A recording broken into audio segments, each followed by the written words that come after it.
Boa noite, igreja!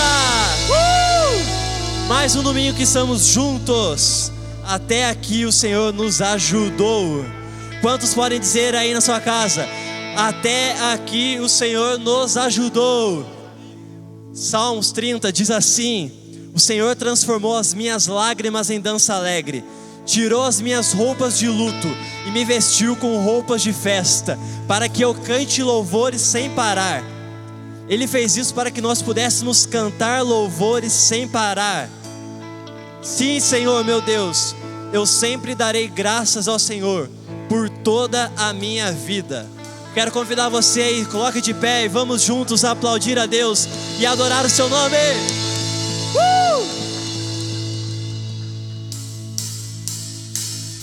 As palmas.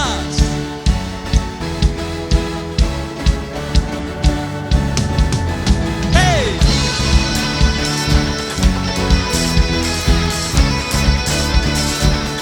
Cante. Estás aqui, vamos te engrandecer, tu estás em nosso louvor. Te exaltamos sobre as nações, tu estás em nosso louvor. Isso é real, todos podem te sentir. Nós te adoramos, sua presença está no ar. De coração aberto todo mundo grita: oh, oh, oh. Erga a voz e louve ao Rei. Cante alto, bem mais alto. Engrandeça o seu nome sobre tudo que há. Te louvando, sentimos a mudança. Tua presença invade o meu ser. Ouça o som da libertação, estamos livres pra viver. Isso é real, todos podem te sentir. Nós te adoramos, sua presença está no ar. De coração aberto todo mundo grita: eu sou livre. Erga a voz e louve ao Rei. Cante alto, bem mais alto. Engrandeça o seu nome sobre tudo que há. Erga a voz e louve ao Rei. Cante alto, bem mais alto. Engrandeça o seu nome sobre tudo que há.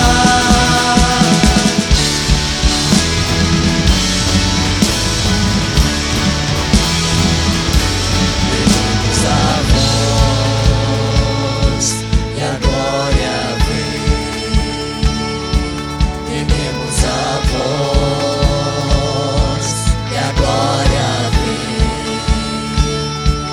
Erguemos a voz e a glória vem. Erguemos a voz e a glória vem. Vamos cantar e celebrar o Rei da Glória que está caminhando no louvor, meu Senhor. Erga a voz e louve ao Rei. Cante alto, bem mais alto. Engrandeça o seu nome sobre tudo que há. Erga a voz e louve ao Rei. Cante alto, bem mais alto. Engrandeça o seu nome sobre tudo que há.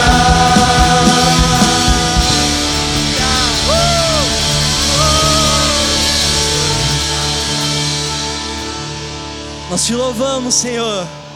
Como é que tá aí na sua casa? Essa atmosfera de louvor, de adoração, de alegria já invadiu? Se não ainda, fique de pé e vamos adorar a Deus conosco. As palmas.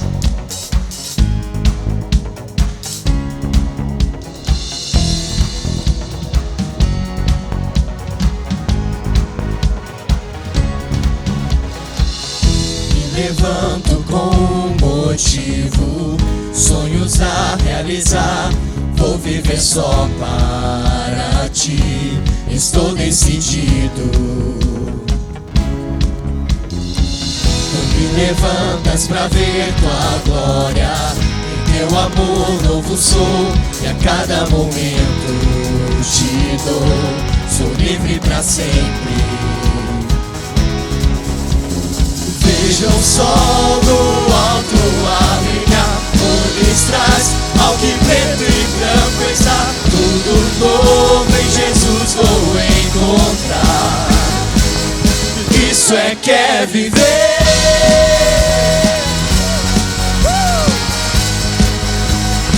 Isso é que é viver.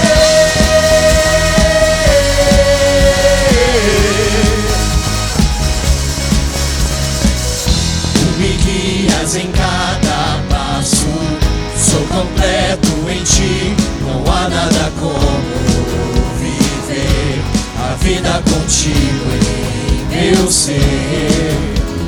Veja o sol no alto a brilhar, cores traz ao que preto e branco está. Tudo novo em Jesus vou encontrar. Isso é que é viver.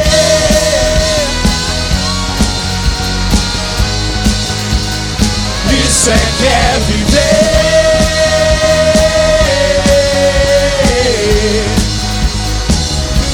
Mais alto do que eu posso imaginar, teu amor é o que me faz voar. Em tua liberdade vou entrar. Tu és tudo que eu quero e mais. Vamos!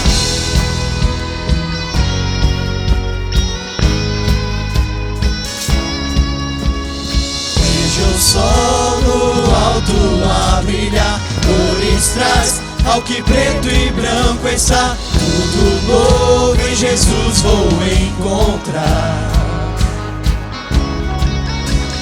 Veja o sol no alto a brilhar, cores traz ao que preto e branco está. Tudo novo em Jesus vou encontrar.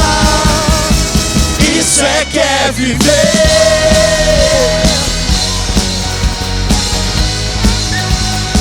Isso é que é viver.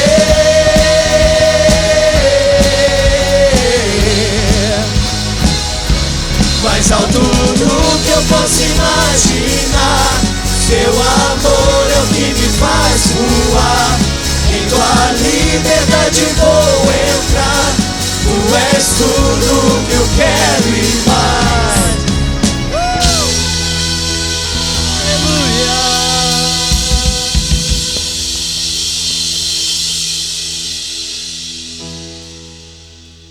Quantos tem motivos para agradecer a Deus? Como nós começamos aqui dizendo, até aqui o Senhor nos ajudou.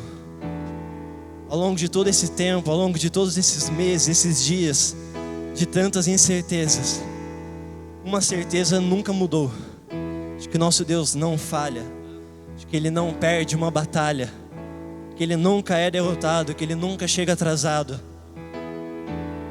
E eu quero que você pare para pensar em tudo que está acontecendo na sua vida, em todas as situações, em todos os momentos, e comece a reparar na mão de Deus, no agir de Deus, a mão dele se movendo, a voz dele se chamando, o vento soprando.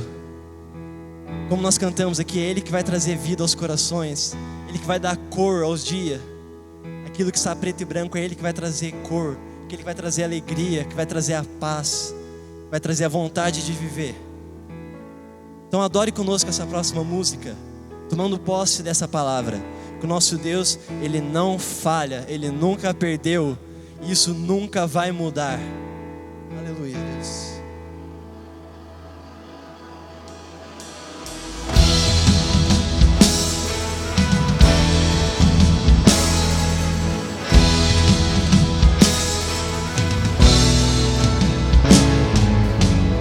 Milagres podes fazer, nada incomum é o teu poder.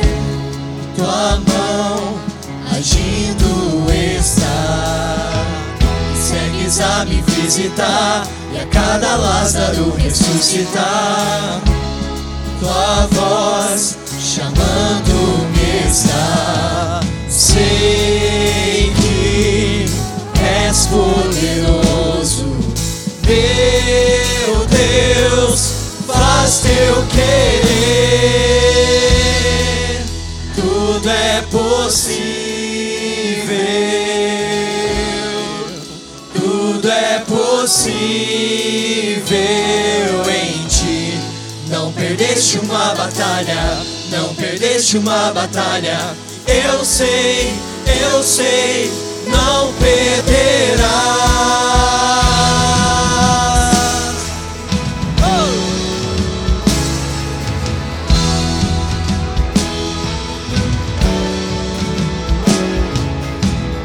Tu não podes falhar, e o teu mover ninguém pode parar.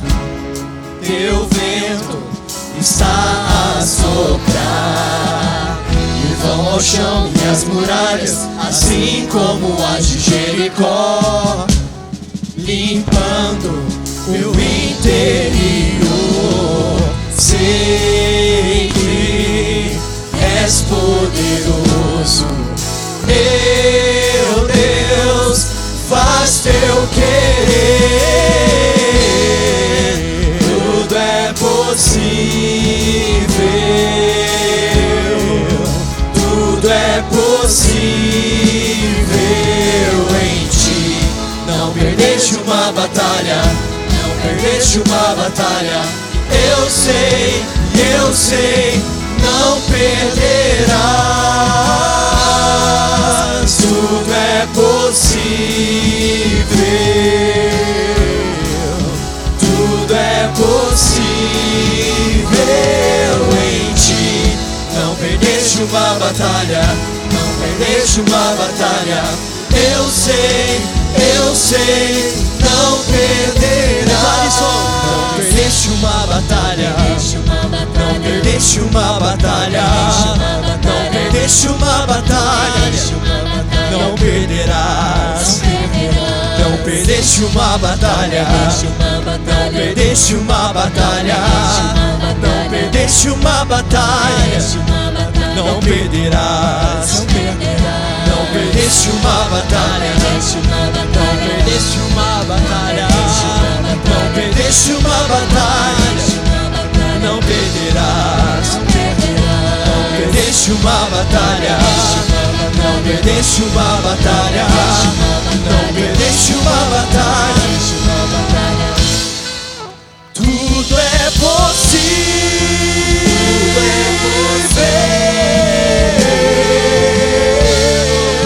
tudo é possível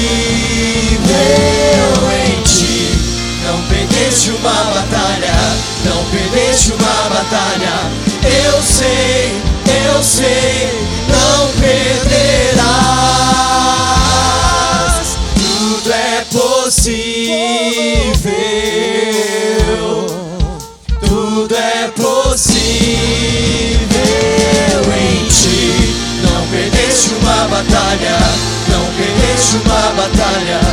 Eu sei, não perderás.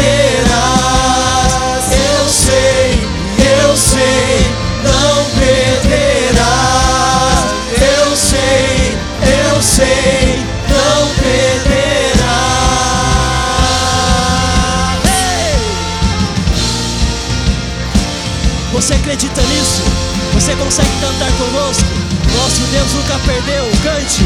Não perdeste uma batalha, não perdeste uma batalha, não perdeste uma batalha. Não perderás. Mais uma vez. Não perdeste uma batalha, não perdeste uma batalha, não perdeste uma batalha. Não perderás. Declare. Não perdeste uma batalha, não perdeste uma batalha, não perdeste uma batalha. Não perderás.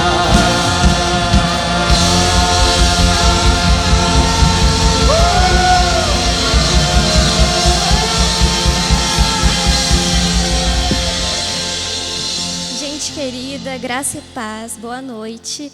Eu sou a Isabela, uma das tecladistas aqui da Carisma, e eu vim aqui fazer um pedido para você que está aí atrás dessa tela. Eu vou pedir para você copiar o link desse culto, desse louvor, e para você mandar para uma pessoa querida, para você mandar nos grupos de família, manda para todo mundo que vier na sua cabeça, tá bom? E enquanto isso, não esquece de curtir o vídeo, se inscreve no canal do Pastor Wanderley, da Carisma Guaratinguetá. Gostaria de mandar um beijo para todo mundo que está assistindo a gente, pessoal de Osasco.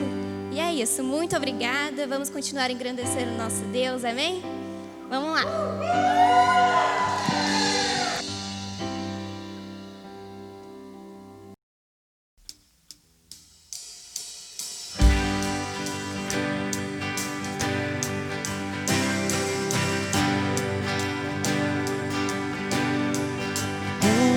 Busquei,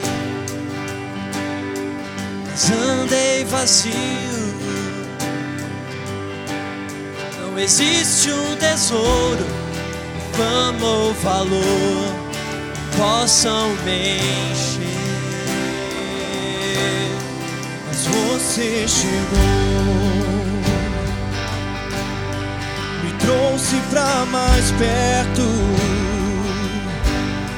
E todo desejo agora acabou em seu amor. Não há nada melhor que você, não há nada melhor que você, não há nada, nada é melhor que você. Sei, nada é, eu não temerei.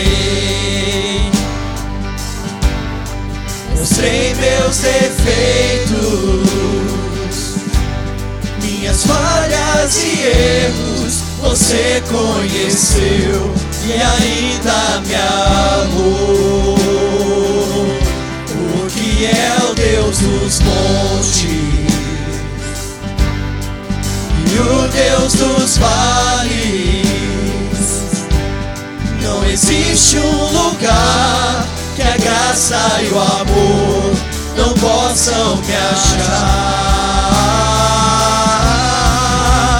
Não há nada melhor que você, não há nada melhor que você, não há nada, nada é melhor que você.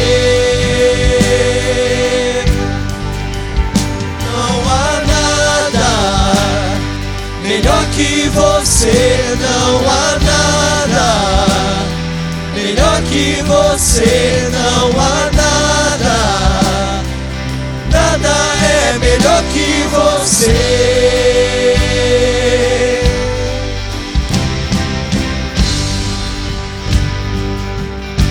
Cante. Faz do choro uma dança, traz das cinzas beleza, da vergonha traz glória, só você pode fazer. Faz do choro uma dança, traz das cinzas beleza, da vergonha traz glória, só você pode fazer. Um jardim no sepulcro, faz dos ossos soldados, faz dos mares estradas, só você pode fazer, só você pode fazer. Não há nada melhor que você, não há nada melhor que você, não há nada, nada é melhor que você. Não há nada melhor que você. Não há nada melhor que você. Não há nada, nada é melhor que você.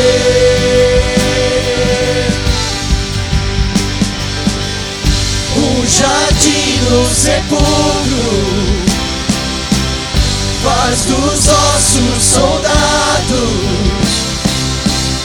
faz dos mares estradas. Só você pode fazer. Um jardim no sepulcro Faz os ossos soldados, faz dos ossos soldados, faz dos mares estradas, faz dos mares estradas. Só você pode fazer. Só você pode fazer. Só você pode fazer.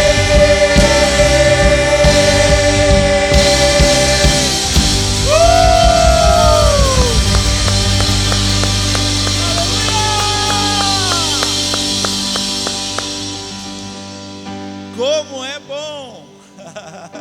E o salmista ainda diz: bom é cantar louvores ao Senhor nosso Deus. Bom é nós adorarmos, bom estarmos juntos, bom essa comunhão, ainda que desta maneira, ainda fazendo desse jeito. Como é bom nós estarmos juntos, sabendo que você está agora na sua casa e há culto na sua casa, há celebração na sua casa. Os umbrais das portas da sua casa estão sendo marcados dia a dia com adoração, com celebração, com culto, porque alguém aí nesta casa está declarando: Jesus Cristo é o Senhor, Jesus Cristo é o Senhor, Jesus Cristo é o Senhor. Joelhos se dobram, línguas confessam: Jesus Cristo é o Senhor, para a glória de Deus Pai. Amém? Estamos juntos, glória a Deus. Gente, que vontade de pregar. Mas hoje vai ser o reverendo Anésio, vai estar trazendo uma palavra gostosa para nós aqui, uma palavra de cuidado, uma palavra de ensino, uma palavra pastoral. E eu creio mesmo, meu coração, que o Senhor essa noite quer acrescentar em sabedoria, né? Eu creio nisso, tenho falado isso ao Anésio, uma voz de sabedoria na igreja. E eu quero agora orar aqui por ele, pedindo mesmo que Deus use a boca dele de uma forma surpreendente. Há necessidades agora, são grandes as necessidades, e eu creio que Deus vai usar a vida dele para suprir necessidades essa noite aqui. Amém? Vamos orar, vamos agora levantar aqui um clamor, para que essa palavra que Deus colocou no coração dele tenha endereço, o meu coração, o seu coração. Vamos orar por isso. Pai querido, em nome do Senhor Jesus Cristo, Senhor, nos aquietamos, a nossa casa agora se aquieta, porque Deus vai falar. Nós vamos falar para os nossos filhos agora, Deus vai falar. Agora nós falamos para nós mesmos, ouça, Deus vai falar. Vem agora uma palavra de sabedoria para nós, vem agora uma palavra de ensino, vem agora uma palavra de Deus para a nossa vida. Senhor, que o teu servo agora tomado de graça, liberdade, ousadia, alegria. Toma alegria, Senhor, o coração dele agora esteja tomado de alegria, que ele possa ministrar a tua palavra, em nome de Jesus Cristo. Amém? Vamos receber, muita alegria, Anésio Rodrigues.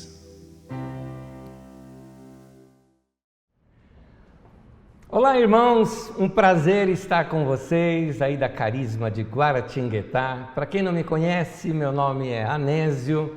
Ele é um nome estranho, eu sei, mas foi o painho que deu e eu gosto dele. Então, meu nome é Anésio Rodrigues, eu sou da Carisma de Osasco, da filial aí de Guaratinguetá.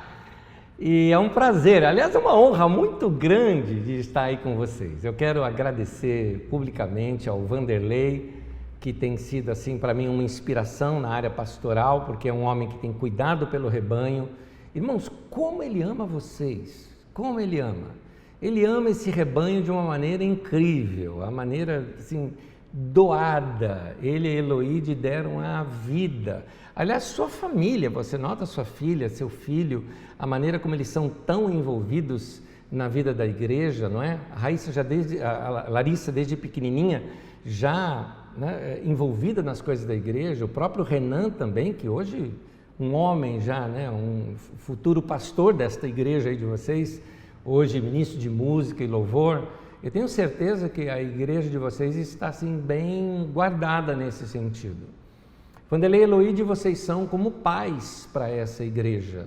Há muitos anos atrás, eu me lembro de uma palavra dada, né, numa reunião de pastores sobre a importância de nós exercermos essa paternidade sobre a igreja e a igreja ser como uma grande família. Os pais são assim, não é?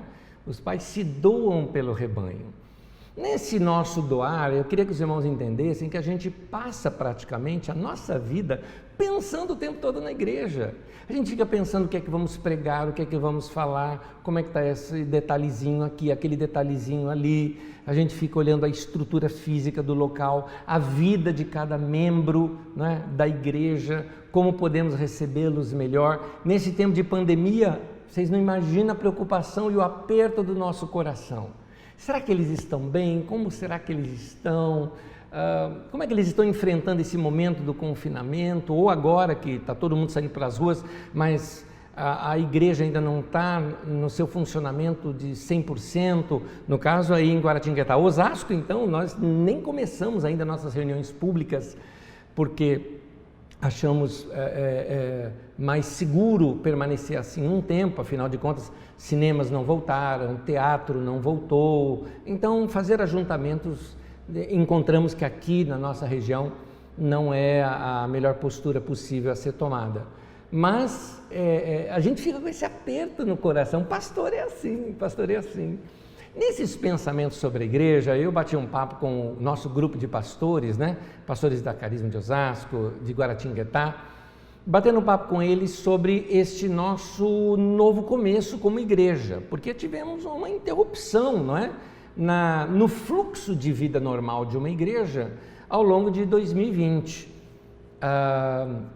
Então, nós estamos pensando da seguinte maneira: o que nós podemos fazer de diferente ao retornar? Pelo seguinte, muita gente está com muita sede de Deus. As filas para o batismo serão enormes. Eu estou antevendo já que a igreja vai crescer muito. Por exemplo, a Carisma de Osasco, na internet, nós demos um crescimento imenso no número de pessoas que nós temos atingido, juntando, obviamente, todas as nossas redes sociais e formas de transmissão diferentes, não somente a do YouTube, né? Você pega do Spotify, do Apple Podcast, do Deezer, as outras transmissões pequenas, quando tem publicações menores, do próprio site. Então você vai juntando tudo isso, você vê que o número de pessoas e de acessos cresceu bastante. Isso mostra que quando retornarmos nossas reuniões, a Carisma, estou falando de Osasco e Guaratinguetá, precisa estar preparado para um novo tempo, para uma nova época. Então eu estou pedindo para os nossos irmãos de cada ministério colocarem seu coração na obra de Deus de tal maneira a repensar a igreja junto com a gente. Nós estamos pensando assim na Carisma versão 2.0, sabe? Nós estamos imaginando assim uma maneira da gente em cada área fazer algo novo. Aqui em Osasco nós estamos reformando palco, reformando estruturas, cada área da vida da igreja está bolando algo novo, a área pastoral está pensando em uma coisa nova, cada ministério tem pensado em algo novo para se fazer dentro da sua área. Então é importante a igreja ir se renovando, inovando-se, né? Afinal de contas, a inovação faz parte do DNA da Carisma, porque nós entendemos que a Bíblia sempre trabalha em torno do novo, não é? Na Bíblia, quando a gente começa a falar no Novo Testamento, a gente está falando de uma nova aliança. E quando a gente fala dessa nova aliança, ela começa com um novo nascimento. E no novo nascimento nós nos tornamos novas criaturas para fazer parte de uma nova família, onde um dia vamos habitar no novo céu e na nova terra, que é a igreja chamada de Nova Jerusalém. Você imagina, tudo novo. A Bíblia trabalha em torno do novo, então nós como igreja precisamos inovar. Algumas ideias que a gente tem, que a gente pensa que é do campo do marketing ou da publicidade, na verdade não é, é a criatividade do nosso Deus criador e criativo, inspirando para que a gente faça coisa nova. Então, vamos inovar, gente. Põe teu coração para a igreja, cada área aí. Ministério infantil, repense maneira diferente de trabalhar com as crianças. Ministério de música, que tal pensar em maneiras novas? A gente não precisa ficar somente imitando o que outros estão fazendo em outros lugares. Podemos começar a criar novas maneiras de culto, de adoração, de cânticos, de ritmos, de maneira de dirigir o próprio louvor. Nós, por exemplo, eu, Vanderlei e tantos outros pastores, nós precisamos buscar uma nova maneira de pregar, de falar, de ensinar, ideias novas, assuntos novos, porque nós estamos entrando para um tempo novo. Vamos nos preparar, tem coisa boa vindo aí, muito boa, eu tenho certeza. Quero repartir uma palavra de Deus com os irmãos, se vocês me permitem, eu vou fazer como faço aqui em Osasco. Vamos para o nosso tema de hoje. Tema de hoje, no reino de Deus é assim. Eu sei que eu já preguei uma mensagem com esse mesmo tema, foi uma mensagem de Natal, onde eu começo a mostrar as atitudes de um possível irmão de José, que foi quem acolheu Jesus no seu nascimento. E eu mostro que aquela atitude daquele desconhecido e sem nome mostra como são as atitudes no reino de Deus. Mas como eu vou citar muito essa frase aqui hoje, eu não encontrei outro título melhor do que esse, portanto eu me dei a liberdade de repetir, porque eu estou dentro da mesma temática. Eu quero falar da cultura do reino de Deus, de como nós devemos pensar no reino de Deus, como são os pensamentos nossos no reino de Deus. A igreja, ela existe para perpetuar os ensinos de Jesus e dos seus apóstolos. Ora, se a igreja existe para isso, que a igreja, quando eu falo da igreja inovar e renovar, veja bem, a gente inova e renova, mas a palavra de Deus é a mesma. A gente muda a embalagem, mas o conteúdo do evangelho não se mexe. E o evangelho em si, que é a boa notícia, as boas novas que Jesus veio trazer, a gente precisa estar conectado com o coração de Jesus. O que Jesus ensinava? Como ele ensinava? Aliás, veio até uma boa pergunta. Será que tudo que se ensina hoje em nome de Jesus é de fato dito por Jesus? Será que tudo que hoje se fala em nome de Jesus está de fato de acordo com as palavras de Jesus? Será que tudo que hoje se fala em nome de Jesus está de acordo com a atitude de Jesus? Você já sabe que a resposta para tudo isso é não. Aliás, a Bíblia chama isso de um grande monstro que assola a igreja, que a Bíblia, monstruosidade seria besta, né? Então a Bíblia fala dessa grande monstruosidade que se levanta contra a igreja, que parece cordeiro, mas fala como dragão. Ou seja, parece coisa que é de Jesus, mas a palavra não é de Jesus. Aquilo não condiz com a palavra de Jesus. Em alguns dos seus ensinos, Jesus queria mudar as ideias erradas que aquele povo tinha acerca de Deus. Muitos pensavam, por exemplo, que Deus era um Deus velho, mal-humorado, rabugento. Na verdade, assim, a ideia que as pessoas tinham de Deus era de um Deus bravo, que você tinha que temer a Deus. Quando eu falo temer, falo no lado agora negativo dessa palavra, que não é o lado bíblico. Porque no lado bíblico, quando fala de temer a Deus, o temor ao Senhor se refere a um respeito grande por Deus, a uma honra por Deus e a um amor tão profundo por Ele, que você não quer que nada interrompa esse seu relacionamento com Ele. Mas quando estes homens religiosos da época de Jesus falavam de temer a Deus, eles falavam de ter medo mesmo, medo de Deus e medo dos líderes da religião da época. O que não é diferente de algumas pregações da igreja hoje em dia. Eles mostram um Deus que parece que não suporta alegria, um Deus ranzinza, sempre de mal com a vida, que parece que não suporta ninguém rindo ou se alegrando, esses tais defensores desse Deus mal-humorado, você pode notar que esses camaradas, até na televisão a gente vê isso hoje em dia, quando eles falam espumando pela boca, bravo, nervoso, mandando todo mundo para o inferno, né? Parece que a vida das pessoas só tem que ser massacrada, amedrontada.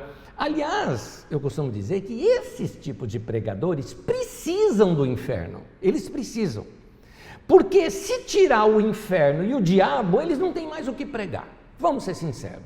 Fala tanto do diabo que parece que Deus não existe. Eu me lembro. Uma vez eu estava num culto, numa igreja, que eu iria pregar naquela igreja, e o pastor foi orar. E ele tinha aquele momento de oração com a igreja. Gente, eu cronometrei, porque eles iam ter um tempo longo ali de oração. Foram 2 minutos e meio que ele se dirigiu a Deus. E 14 minutos que ele se dirigiu ao diabo. Dirigia ao diabo. Ele ficava assim: diabo, você que está debaixo dos meus pés. Igreja, levanta os seus pés assim, diga, diabo. E ficava falando com o diabo o tempo todo. Depois eu falei com ele, que eu cronometrei. Eu falei com ele depois, falei: querido, você falou 2 minutos e meio com Deus e 14 com o diabo. Quem que é mais importante? Então, igrejas que falam demais do diabo, você imagina se alguém um dia provar. Não estou dizendo isso, por favor, não estou afirmando isso, por favor, que eu não estou afirmando, tá? Não tira do contexto. Mas vamos imaginar que alguém um dia prove que diabo não existe, que essa coisa toda não existe. Esses caras não têm mais o que pregar, entendeu? Porque fala mais do diabo. Qual é essa tática? Essa é uma velha tática do uso do medo, porque o medo é uma grande arma de controle. O medo, por exemplo, ele pode levar a controlar pessoas e dominar pessoas. Grandes ditadores usam o medo como sua forte arma. Jesus combatia isso nos religiosos da sua época. Ele combatia isso, os fariseus, que eram os líderes da religião da época, usavam o medo para controlar as pessoas. Hoje em dia não é diferente, porque alguns pais usam o medo, por exemplo, para educar o seu filho. Então, é só você lembrar das canções que se cantava. Nana, nenê, que a cuca vem pegar. A cuca era o monstrinho que viria pegar. Então, ou você dorme ou o bicho te pega. E aí, para não bastar isso, a próxima frase da canção era: bicho papão em cima do telhado, deixa essa criança dormir sossegado. Ou seja, ou você dorme ou o bicho vai te pegar, entendeu? Então, é um controle pelo medo. Como alguns pais, por exemplo, falam: não faz isso porque Deus não gosta, não faz isso porque Deus castiga. Eu acho isso uma covardia da parte do pai. Você deveria dizer ao seu filho: não faça isso porque eu não quero que você faça, pronto. Não joga sobre Deus, porque senão Deus é o mal e você é o bom, entendeu? Que está avisando ele que Deus vai pegar ele. Então, esse lado de controle pelo medo é uma didática de controle de pessoas, para manipulação de pessoas. Governos usam isso.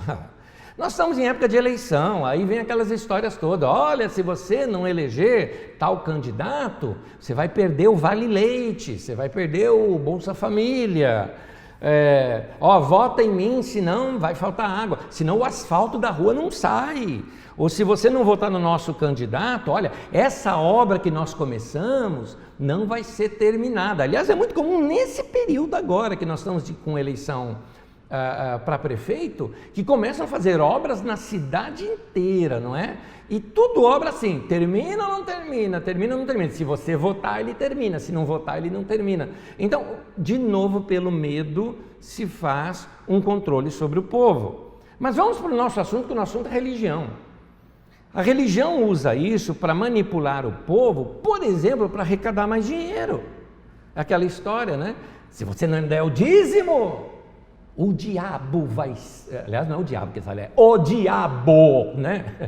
Vai cirandar na tua vida. Quando eu era criança, eu ouvi essa frase, eu imaginei o diabo com os demoninhos do lado dançando cirandinha, né? Ao redor da pessoa. Então, essas histórias todas que as pessoas põe medo e mais medo, sabe assim, não deu dízimo, vai gastar tudo na farmácia. Ou aquela outra história de gente assim, vamos lá, você sofreu um acidente, bateu o carro, primeira coisa que a pessoa pergunta para você: você era dizimista?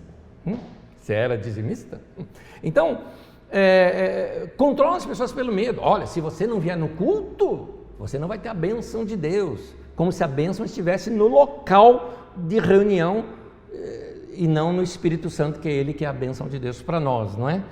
Ou aquelas histórias novas que existem hoje, por exemplo, no meio de alguns movimentos. Olha, se você não frequentar a célula, você não é parte do corpo de Cristo e não está debaixo da cobertura do nosso apóstolo, o que significa que o diabo vai atacar a tua vida. Agora, quem defende a vida do indivíduo não é mais Cristo, é o apóstolo.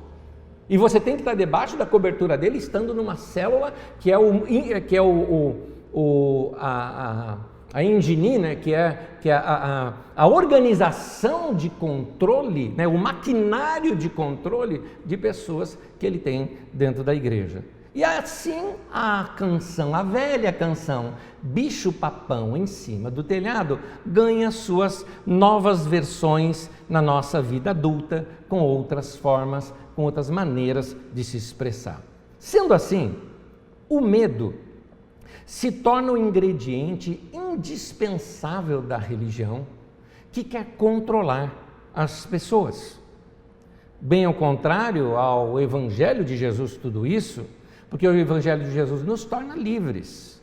Esse pensamento religioso, de fato, ele quer escravizar a gente. Nesse sentido, muita religião precisa do diabo.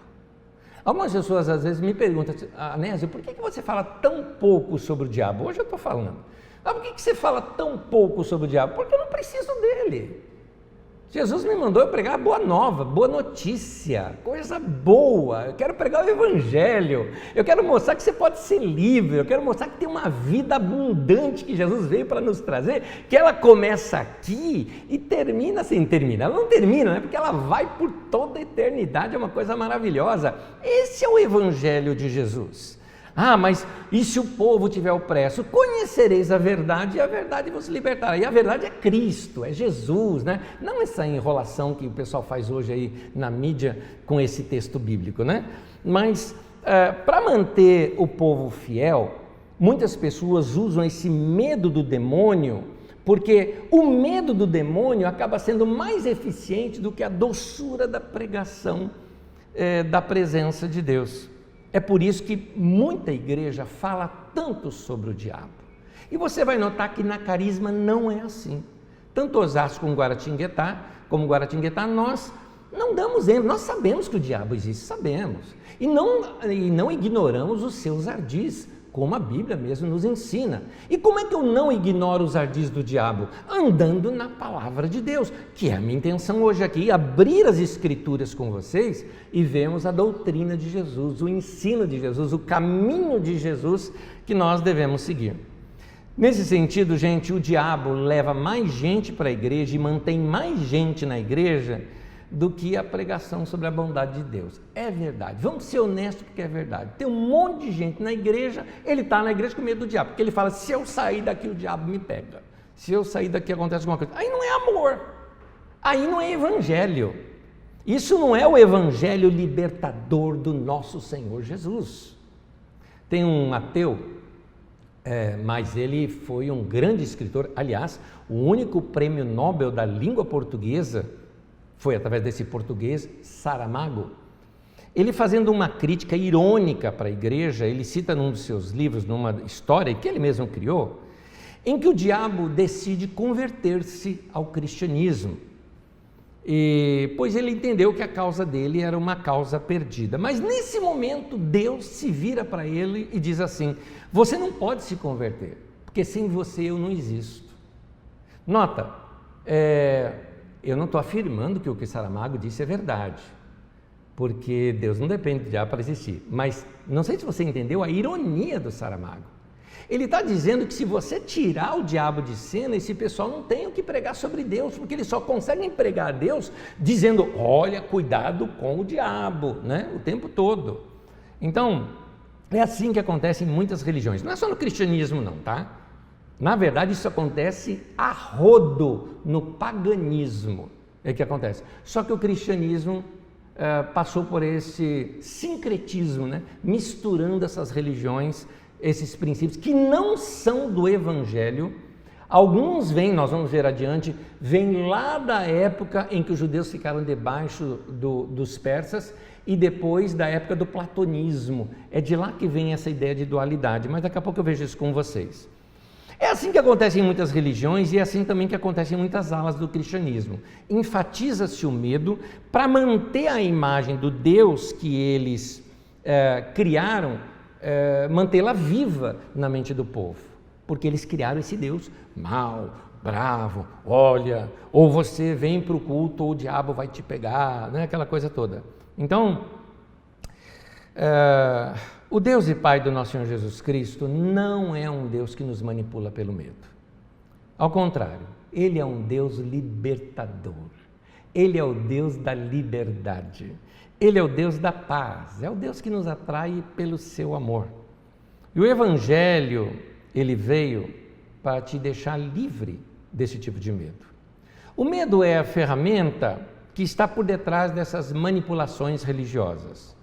Esse medo, ele vem pela falta de conhecimento. Aliás, lá no texto de Oséias, o próprio profeta dizia o seguinte, que o meu povo está sendo destruído por causa da sua falta de conhecimento. A falta de conhecimento te leva à destruição. No livro de Provérbios fala, sem visão, ou seja, sem conhecimento, o povo se corrompe.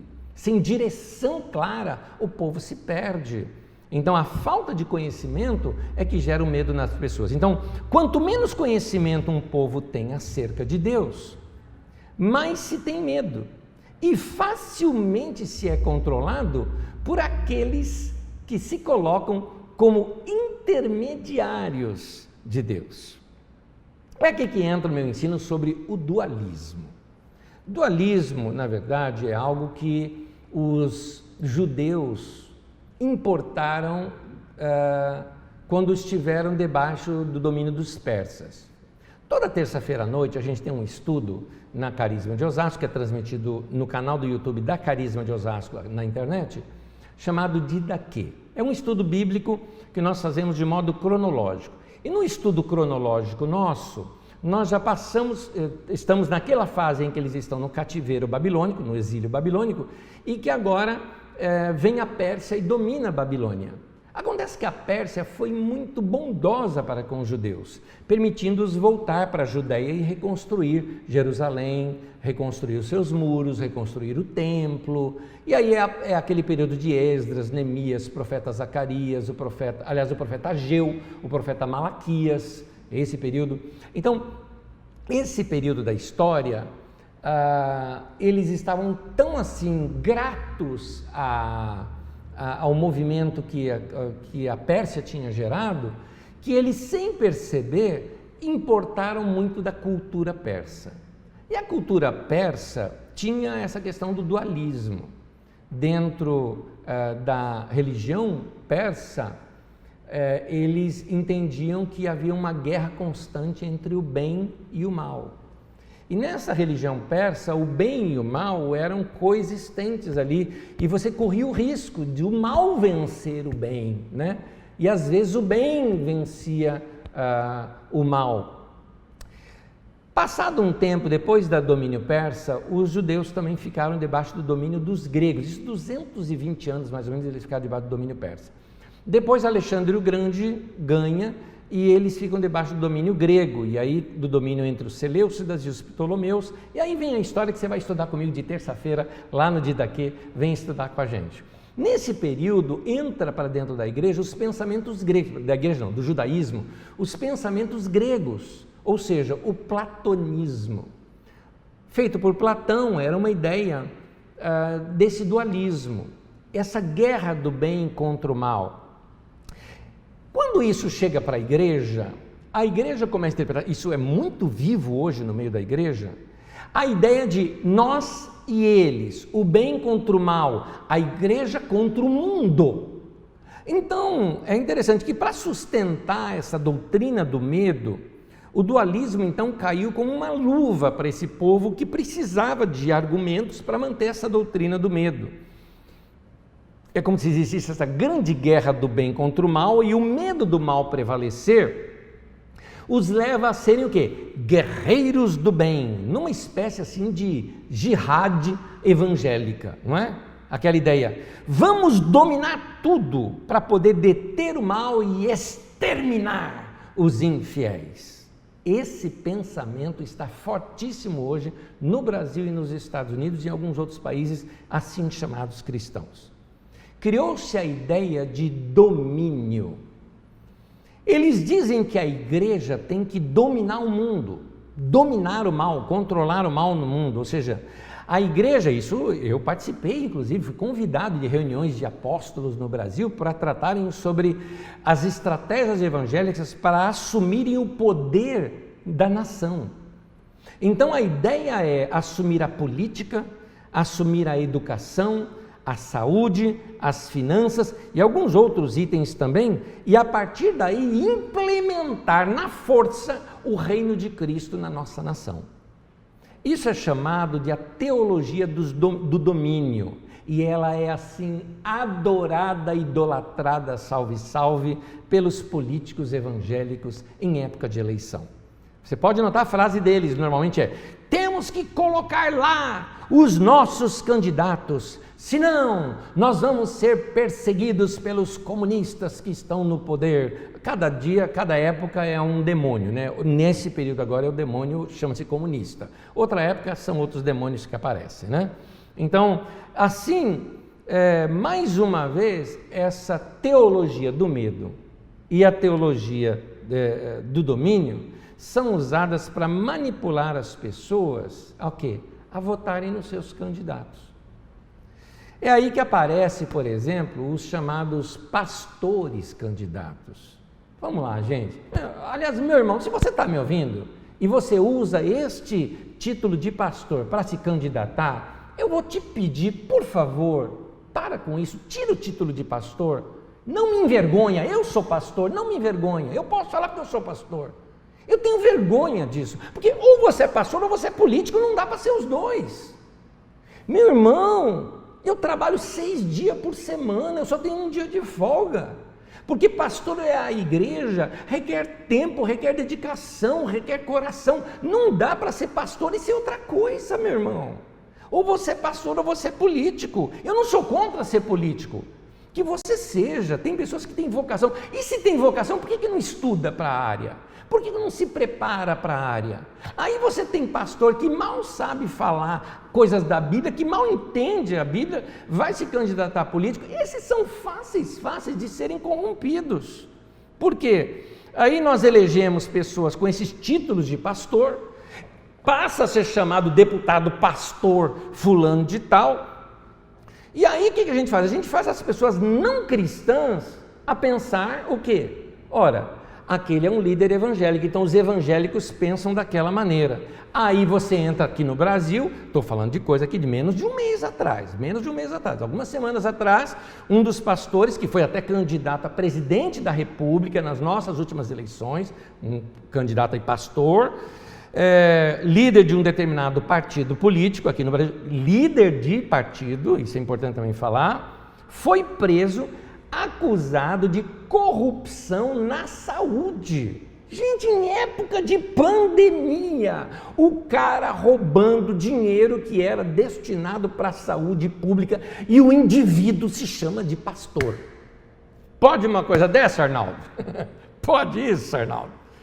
Então, esse é o resultado da teologia do domínio, porque ela não é bíblica, ela é distorção de textos bíblicos. Jesus ensinou outra coisa, totalmente diferente disso. Em Jesus, nós não encontramos a teologia do domínio.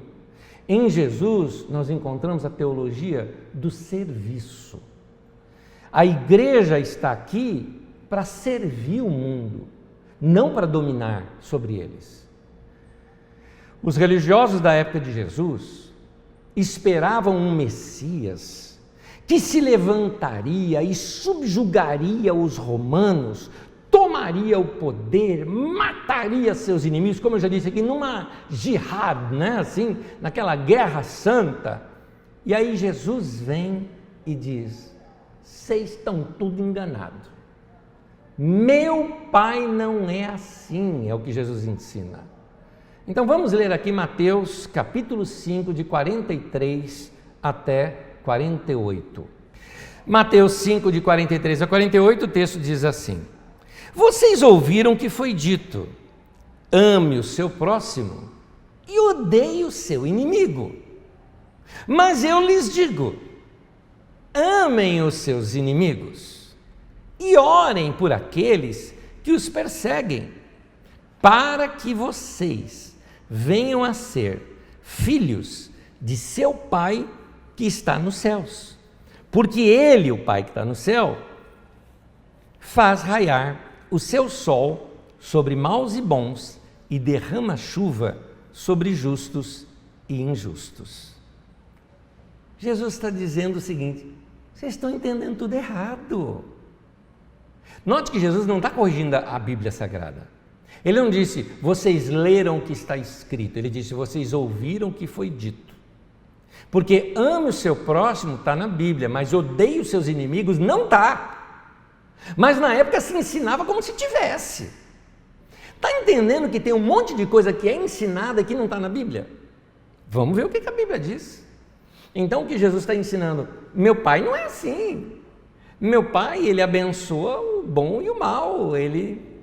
O justo ou injusto, Ele faz nascer o sol, Ele derrama a sua chuva. Chuva é bênção sobre a terra. Fala, meu Pai faz isso. Como a Bíblia diz, o Senhor é bom para todos. E aí, o que a gente vê no mundo evangélico hoje, né? Você vê, por exemplo, uma pessoa que está, sei lá, te perseguindo lá no trabalho, ele é mandado embora, e você fala, aquele ímpio, Deus julgou aquele ímpio. Ué, o cara às vezes é pai de família, os filhos estão passando fome, e aí? E com isso você não se preocupa? Vocês estão entendendo que estão pregando um outro evangelho, gente? Tem uma frase que é usada em nome de Deus, que, meu Deus do céu, aquilo não tem nada a ver com Deus. Quando uma pessoa estava querendo o teu mal e o mal acontece com ela, o que as pessoas falam? Deus é fiel. Mas isso é macumba, meu querido, isso é macumba. Isso não é reino de Deus, não. No reino de Deus não é assim. O meu título da minha mensagem é que o reino de Deus é assim. No reino de Deus não é assim, não é assim que se faz. Jesus está corrigindo isso. Por que eu estou ensinando isso hoje? Porque isso é doutrina. Isso é doutrina. Doutrina é o seguinte, doutrina é a cultura do reino de Deus. Doutrina é o comportamento que a gente tem no reino de Deus. Doutrina é aquilo que aí sim a gente diz, no reino de Deus é assim. Por que é importante a gente saber tudo isso? Porque é o seguinte, o que você pensa sobre Deus irá afetar toda a sua maneira de se relacionar com Ele e também com as pessoas.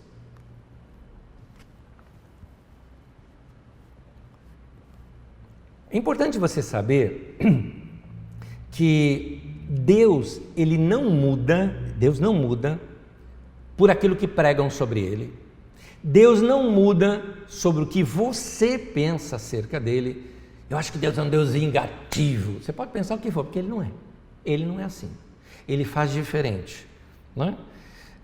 Deus não muda em razão do que você pensa a respeito dele. No entanto, faz toda a diferença para você. Porque o que nós pensamos a respeito de Deus vai determinar a maneira como nós vivemos e a maneira como nós nos relacionamos com as pessoas. Porque muita coisa é feita em nome de Deus, que é feita em nome de Deus, revela, na verdade, não o que Deus pensa, mas o que aquelas pessoas pensam acerca do Deus que elas pregam. Um exemplo, Israel matava em nome de Deus. Por quê? Porque eles achavam que Deus odiava os seus inimigos, e Jesus veio corrigindo exatamente isso. Você acabou de ler comigo. Jesus veio corrigindo isso. Não, meu Pai não é assim. Ele ama todos. A igreja fez isso na Inquisição.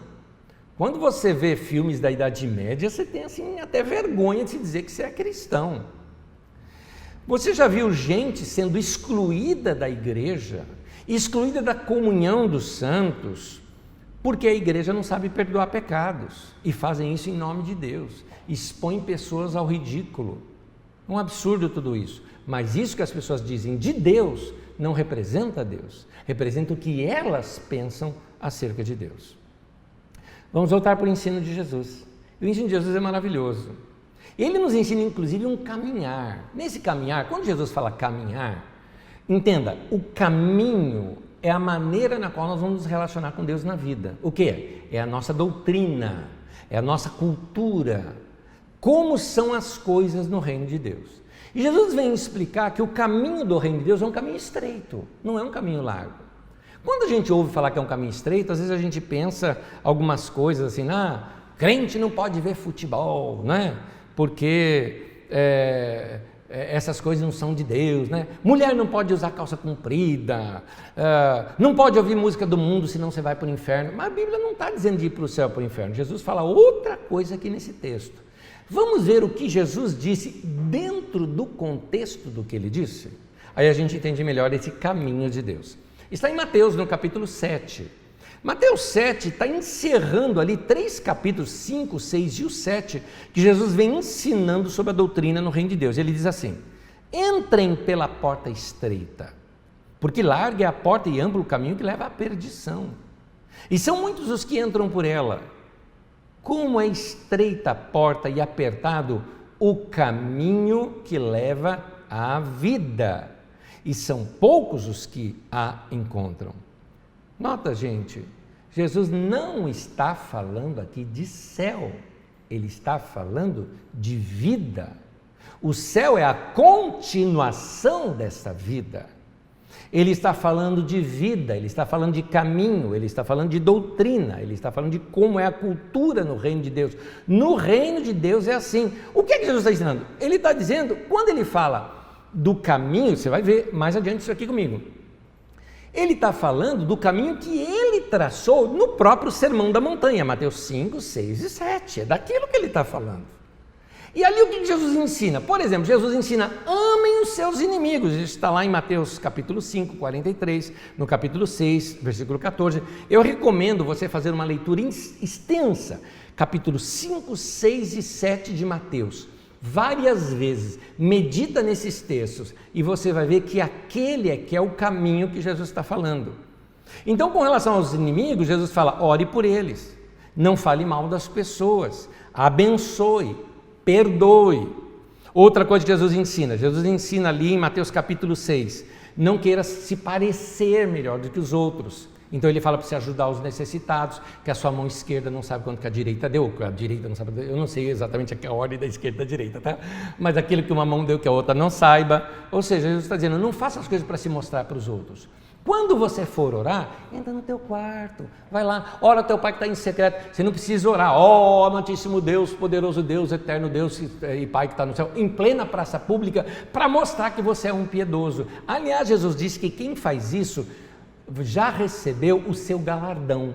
A sua recompensa é o elogio dos homens. As pessoas dizendo, que homem santo, não? Puxa vida, que pessoa que ora bonito, né? Pois é, bastou, querido, isso foi tudo que você recebeu, porque Deus mesmo não recebe esse tipo de oração, porque ela não foi de coração, ela foi farsa, ela foi teatral. A mesma coisa de jejuar, a pessoa que jejua e fala que jejua, não, eu jejuei 40 dias, eu já li a Bíblia inteira, li a Bíblia inteira e não pratica nada, o que adianta, né? Eu jejuo, que é um negócio de jejum, e às vezes você olha para o corpo da pessoa e fala, você tem até dúvida que o indivíduo jejua de fato, né? Mas Jesus falou, jejuou, não demonstra que jejua, fica na sua, não mostra isso como piedade. Vamos trazer para os nossos dias? Isso aqui era coisa dos judeus, de orar em público, de fazer jejum, vestir com pano de saco de cinza, isso era coisa lá dos judeus. E dos evangélicos? O que é?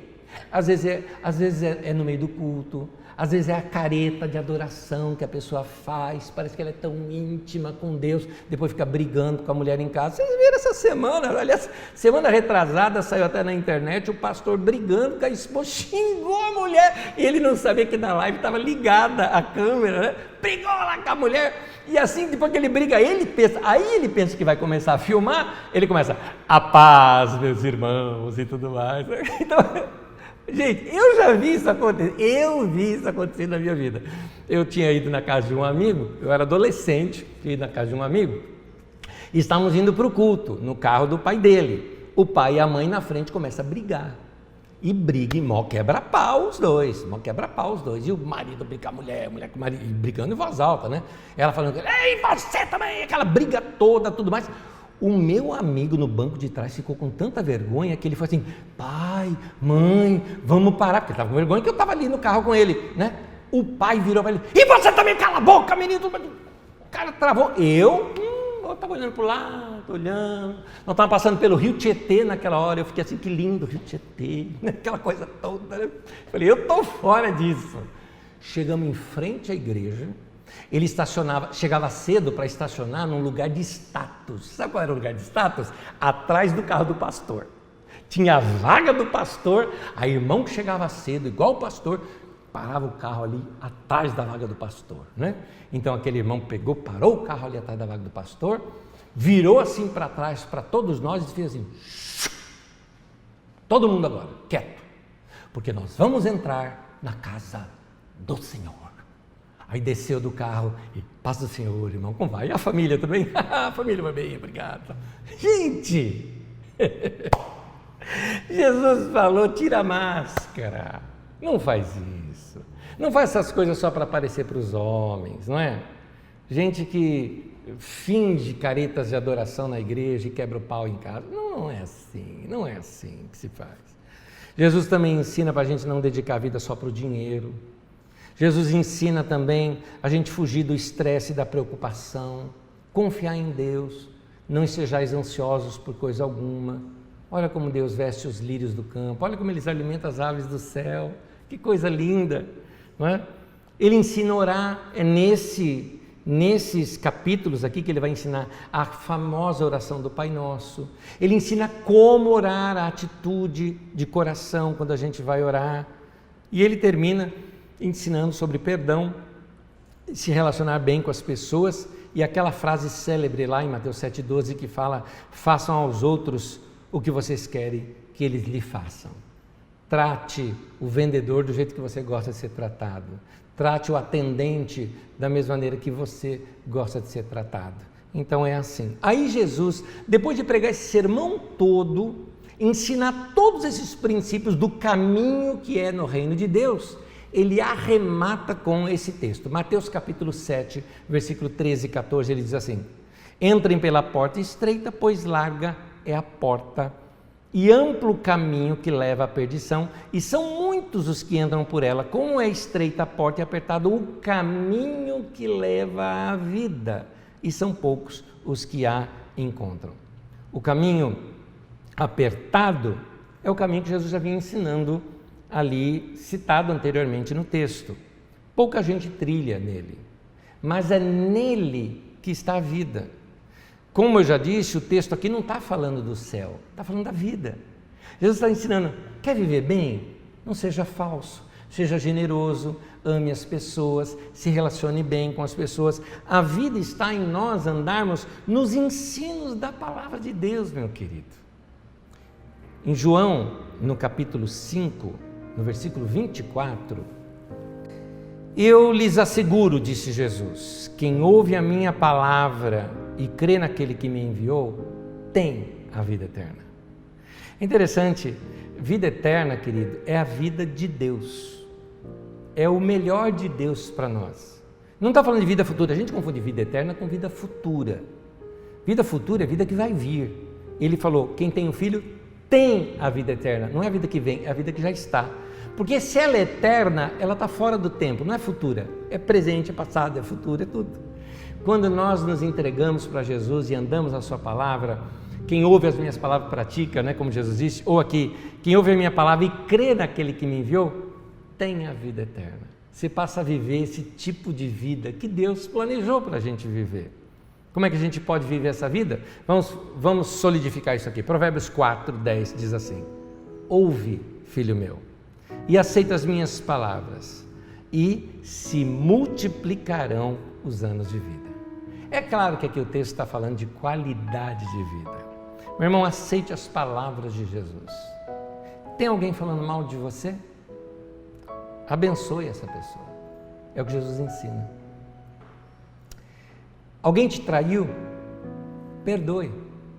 Eu não estou falando para você voltar a conviver com a pessoa, mas perdoe. Talvez um amigo te traiu e você não tem mais confiança nele. É uma questão de trabalho, alguém te roubou. Mas perdoe, libera, segue a vida. A Bíblia inclusive ensina, ore por eles. Outra coisa que Jesus ensina aqui no Sermão da Montanha, você já ajudou algum necessitado nessa semana? Pensa aí. Ou você acelerou o carro a hora que aquela pessoa queria atravessar na faixa de segurança? Ou você não conseguiu ajudar ninguém nessa semana? Lembre-se de que o culto a Deus ensinado lá naquela parábola do bom samaritano é ajudar o próximo. Você adora a Deus, você serve a Deus servindo o próximo. É assim que se cultua a Deus.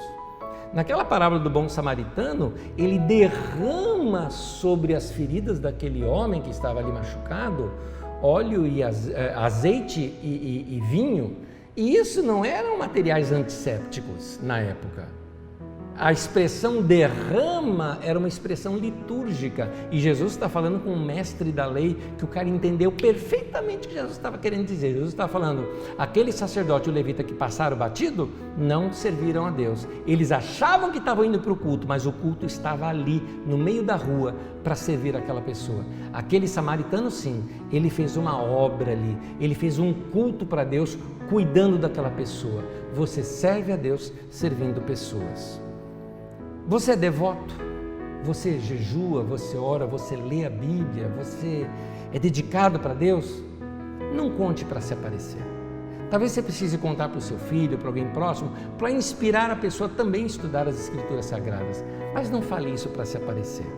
Não ostente dons espirituais. Eu sou profeta, viu? Não ostente isso, meu irmão. Não ostente títulos. Se é pastor, pastor é função, não é título.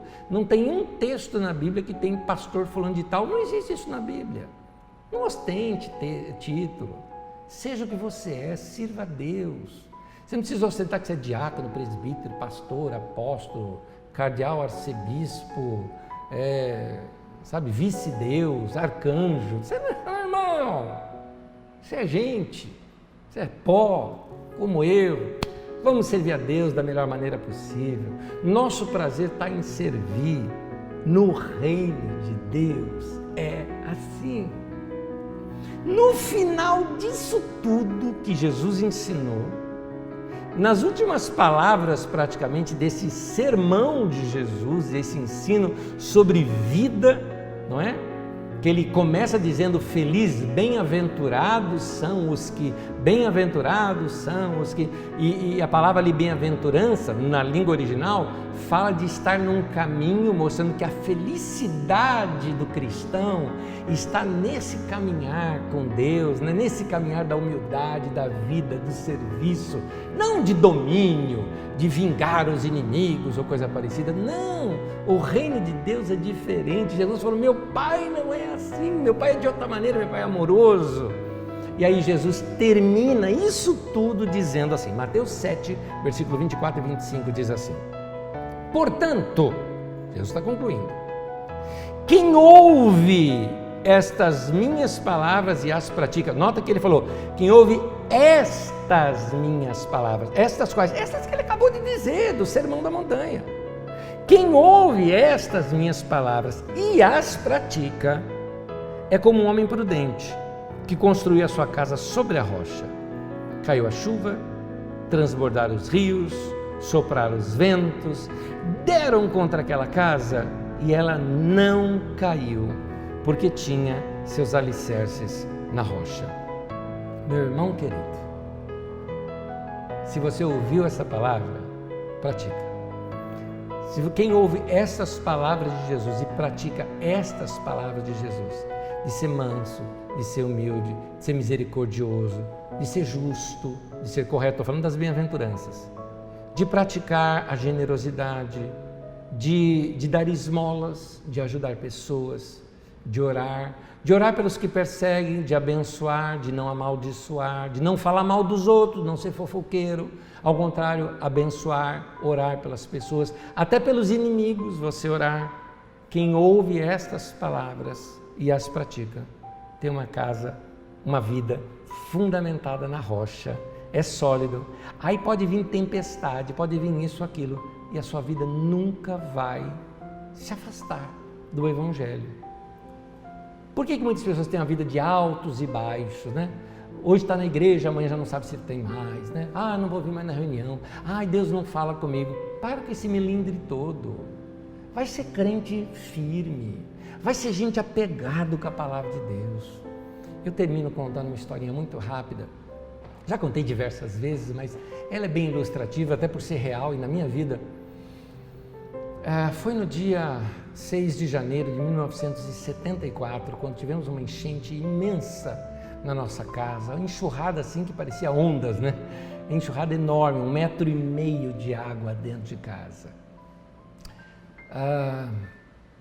Nós perdemos muita coisa, destelhou a casa, inundou, levou coisas nossas, perdemos bens, perdemos móveis que se estragaram. Já era no final da tempestade, a casa toda cheia d'água, porque levou horas para aquilo esvaziar. Horas, que eu estou dizendo, são muitas horas. A chuva, para você ter uma ideia, foi de dia. Era madrugada já e nós ainda tínhamos água dentro de casa. E eu era pequenininho, né? Meu pai me colocou assim em cima da mesa, chamou todo mundo e ele falou, nós vamos orar. Porque o que levou foram só coisas materiais, né? Nosso bem mais precioso está aqui. Eu me lembro até hoje da oração do meu pai. E meu pai, ele pegou e falou assim para Deus, Deus, eu te agradeço. Porque o Senhor deu, o Senhor tirou, e louvado seja o nome do Senhor. O que a gente perdeu, a gente recupera. Mas obrigado pelas vidas que estão aqui, por o Senhor ter guardado nossa família. E ele continua adorando a Deus daquela maneira. Isso é cristão. Pode vir a tempestade, não abala a vida de gente assim, porque ele está firmado na rocha. Se você ouvir e praticar essas palavras que eu estou dizendo como palavra de Deus aqui, que você vai ler nas suas escrituras sagradas, na Bíblia que você tem, você vai conferir isso tudo que eu estou te falando, você vai experimentar a vida de Deus pregada por Jesus. Ao ouvir essas palavras de Jesus, a sua vida vai ser alicerçada e firme.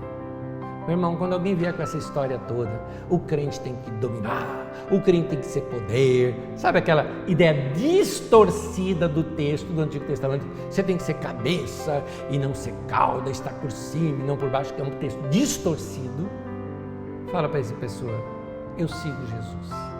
E Jesus me ensina que quem quiser ser o primeiro, seja o servo de todos. Jesus ensina a gente servir, se dar, ser manso, ser humilde, amar, contribuir, dar, ser generoso, ser amoroso, servir o próximo, doar, dar esmolas, coisa que crente não pratica muito, né? Dar esmolas, abençoar, orar pelos inimigos, é o que a Bíblia nos ensina. Isso sim é viver o verdadeiro Evangelho de Jesus. Eu termino dizendo, no reino de Deus é assim. No mundo, Jesus disse, você tem os governantes e os que governam sobre vocês. Eles mandam e vocês obedecem. No mundo tem a teologia, a doutrina do domínio. Mas Jesus disse, entre vós não será assim. Quem quiser ser o primeiro, que seja o servo de todos. Que sejamos servos e que Deus nos dê esse coração. Porque no reino de Deus é assim. Oremos. Senhor, que a Tua palavra possa ter falado no coração de cada um dos meus irmãos. Que eles não se confundam nesse tempo com tantas coisas que se oferecem em nome de Deus. Que eles procurem ver a legitimidade do reino de Deus nas palavras desses que falam por aí. Checando com as Escrituras, conferindo com as palavras de Jesus, olhando os caminhos da palavra de Deus e o coração no qual Jesus ensina tudo isso. Senhor, que cada um dos meus irmãos encontre o melhor do Senhor nesse caminho. Em nome de Jesus. Eu oro, Pai, por esse povo da igreja, da Carisma em Guaratinguetá e os demais irmãos que estarão ouvindo essa palavra, sejam de Osasco ou outras regiões no Brasil, que o Senhor fale aos seus corações para que nessa semana sejam mais misericordiosos, bondosos, doadores, generosos, que deem esmolas, que ajudem o necessitado, que perdoem, que abracem, que amem, que orem e que sirvam ao Senhor de todo o coração, sem ser para se mostrar para os outros. Que o Senhor nos abençoe e faça de nós aquilo que Sofonias, o profeta, fala, que o Senhor levantaria na terra um povo humilde. Que sejamos assim, Senhor, mansos e humildes como Jesus. Que o Senhor nos ensine isso, porque Jesus quem disse, aprendei de mim, queremos aprender isso de Jesus. Nós te pedimos, ó Deus, converte o nosso coração, em nome de Jesus, amém. Que Deus abençoe a cada um de vocês. Quero mais uma vez agradecer o privilégio de ser instrumento para trazer a palavra de Deus para vocês hoje aqui e que ela seja útil na vida, na prática e no coração de cada um de vocês.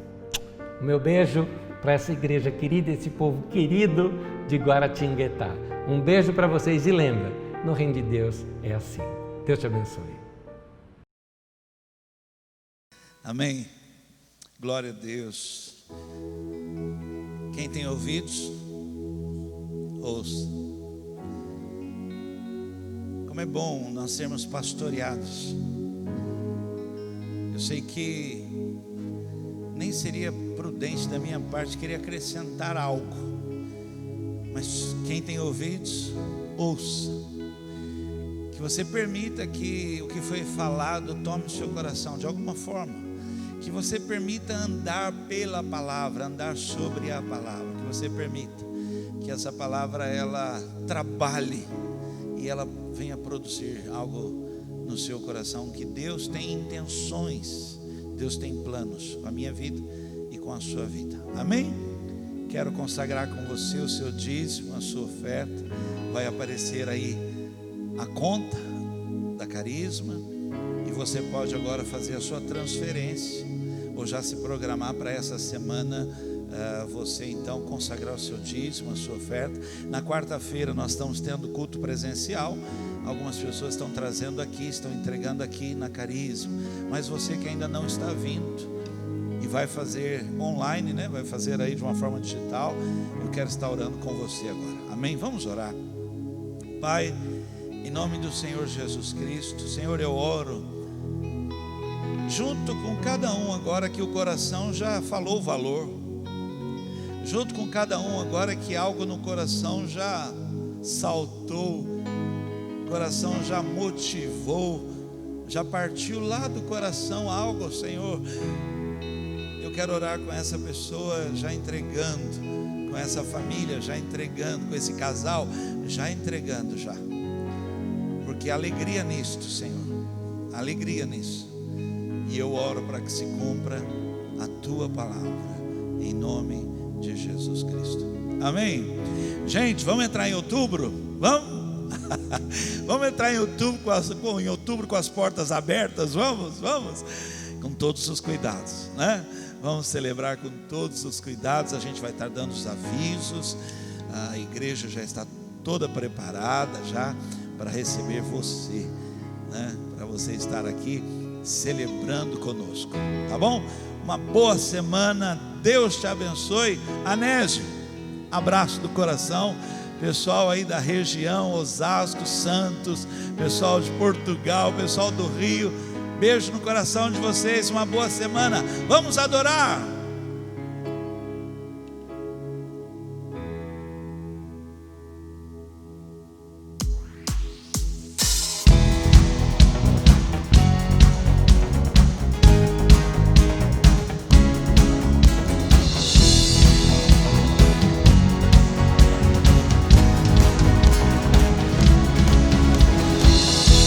Levanto com um motivo, sonhos a realizar, vou viver só para Ti, estou decidido. Me levantas pra ver Tua glória, Teu amor novo sou, e a cada momento te dou, sou livre pra sempre. Deixa o sol do alto a brilhar, cores traz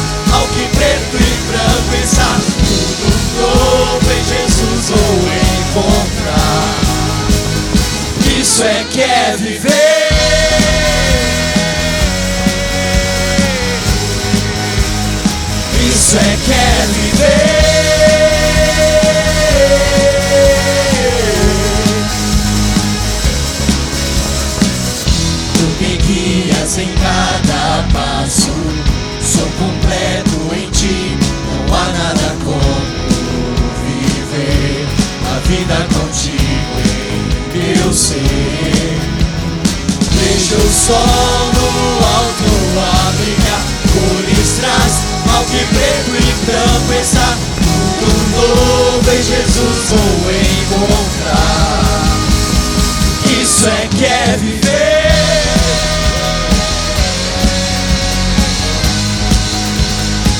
Isso é que é viver.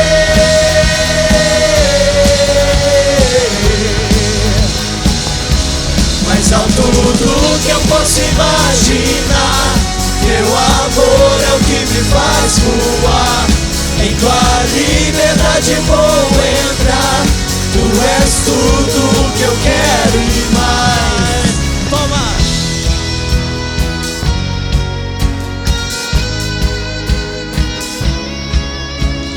Vejo o sol no alto a brilhar, cores traz, ao que preto e branco está. Tudo novo em Jesus vou encontrar.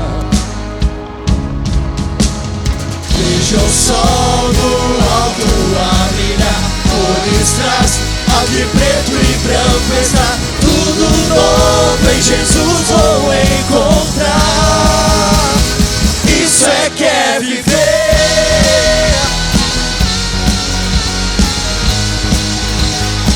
Isso é que é viver.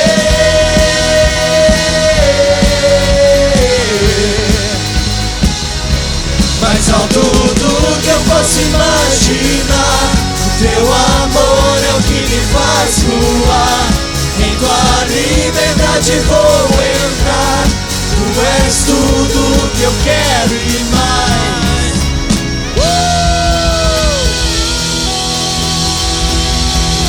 Boa noite, até quarta-feira. Que Deus te abençoe.